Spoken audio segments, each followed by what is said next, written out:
Now, just like our definition of congruent segments, we have a similar idea for congruent angles. So if we are told that we have two congruent angles, for example, angle A is congruent to angle B, we can then say that the measure of angle A is equal to the measure of angle B. Since definitions are true biconditionals, what we want to remember that this is saying is that two angles are congruent if and only if their measures are equal.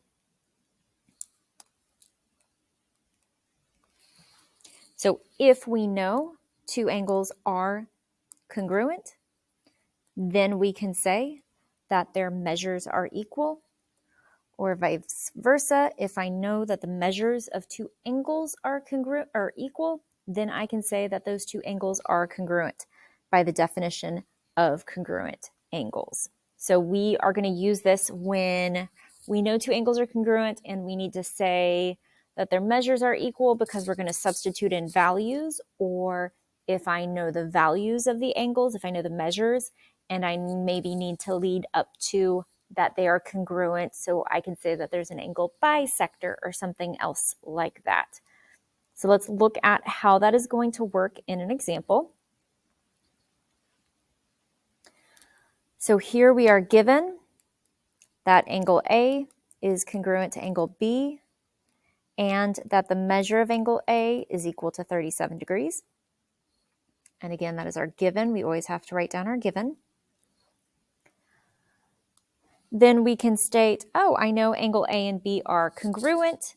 I see that I'm going to use the measure of angle A, so I know I'm going to have to use the measure of angle B. So I need to bring the measure of angle B in here. In order to do that, I can say the measure of angle A is equal to the measure of angle B.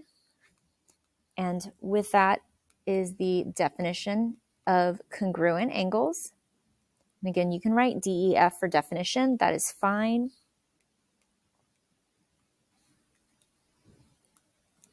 And then since our two angle measures are equal, if we look at our proof statement, we are trying to say the measure of angle B is also 37 degrees.